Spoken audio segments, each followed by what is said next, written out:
অন্যদিকে ট্যাপ কেলেঙ্কারির অভিযোগে চোপড়া থানা থেকে একজনকে গ্রেফতার করা হলো। চোপড়া গ্যাংয়ের আরও একজন গ্রেফতার। উত্তর দিনাজপুরে হানা দিয়ে তাকে গ্রেফতার করলো বনগাঁ থানার পুলিশ।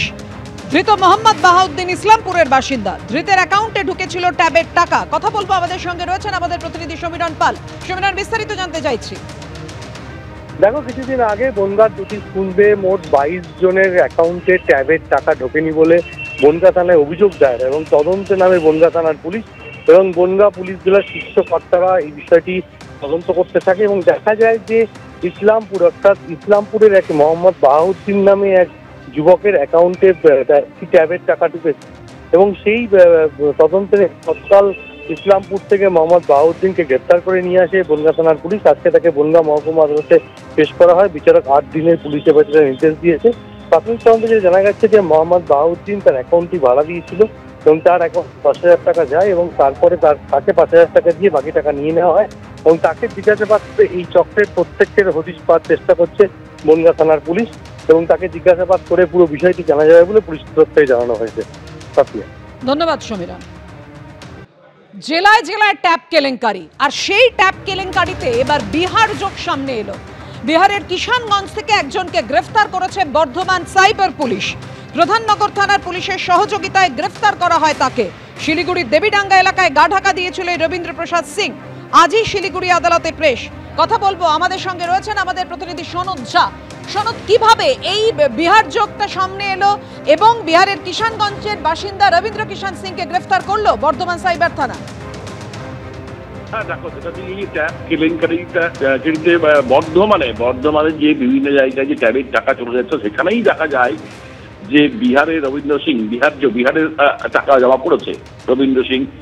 তার খুব পাওয়া যাচ্ছেন, তার বাড়ি হচ্ছে কিষানগঞ্জে এবং তার নাম সামনে আসতেই এই রবীন্দ্র সিং সে কিন্তু একেবারে গা ঢাকা দেয়। গা ঢাকাতে শিলিগুড়ি দেবীডাঙ্গাতে আশ্রয় নেয় এবং বর্ধমানে যে সাইবার টিম তারা কার্যত খোঁজ করতে করতে তারা সন্ধান পায় যে সে শিলিগুড়ি লুকিয়ে রেখেছে এবং প্রধাননগর থানার সঙ্গে যোগাযোগ করে গতকাল রাতেই দেবীনগর থেকে তাকে গ্রেপ্তার করে। আজকে শিলিগুড়ি আদালতে তোলা হয় এবং রিমান্ডে বর্ধমান নিয়ে যাওয়া হচ্ছে এখান থেকে। ধন্যবাদ সনদ।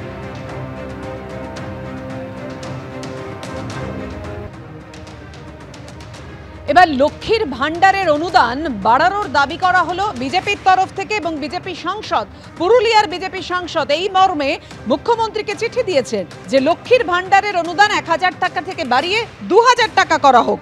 মমতা বন্দ্যোপাধ্যায়কে চিঠি পুরুলিয়ার বিজেপি সাংসদ জ্যোতির্ময় সিং মাহাতো। তৃণমূলের মদতে রাজ্যে ফোড়ে রাজের রমরমা, সেই কারণেই মূল্যবৃদ্ধি আকাশ ছোঁয়া। এই মূল্যবৃদ্ধির মোকাবিলায় লক্ষ্মীর ভান্ডারের 1000 টাকা অনুদান একেবারেই যথেষ্ট নয়। মহারাষ্ট্রে মহিলাদের 1500 টাকা করে অনুদান দেওয়া হচ্ছে। ঝাড়খণ্ডেও 2500 টাকা দেওয়ার পরিকল্পনা নেওয়া হয়েছে। বাংলায় নারী ক্ষমতায়নের জন্য লক্ষ্মী ভান্ডারের অনুদান 1000 থেকে বাড়িয়ে 2000 টাকা করা হোক। মুখ্যমন্ত্রীকে চিঠি পুরুলিয়ার বিজেপি সাংসদ জ্যোতির্ময় সিং মাহাতো। জ্যোতির্ময় সিং মাহাতো তৃণমূলের স্ট্যান্ডার্ড অনুসারে দিয়েছে না। বিজেপি এলে আমরা অন্নপূর্ণা ভান্ডার করবো, 3000 টাকা দেবো।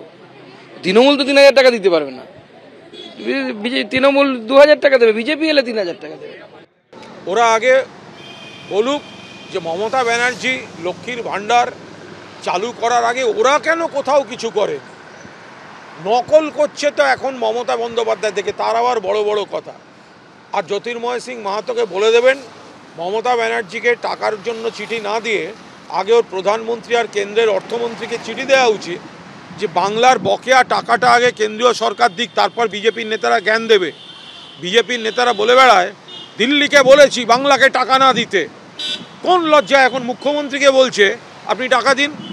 আপনি যদি বাংলার ভোটে বাংলার কোনো নির্বাচনী এলাকা থেকে দিল্লি গিয়ে থাকেন, এমপি হয়ে থাকেন, তাহলে বাংলার থেকে ট্যাক্স নিয়ে আপনার সরকার যাচ্ছে আর অন্য রাজ্যকে টাকা দিচ্ছে, বাংলাকে দিচ্ছে না। আগে তাদের বলুন, আগে গিয়ে তাদের বলুন যে বাংলাকে আগে টাকা দিতে, তারপর এখানে টাকার কথা বলতে আসবে।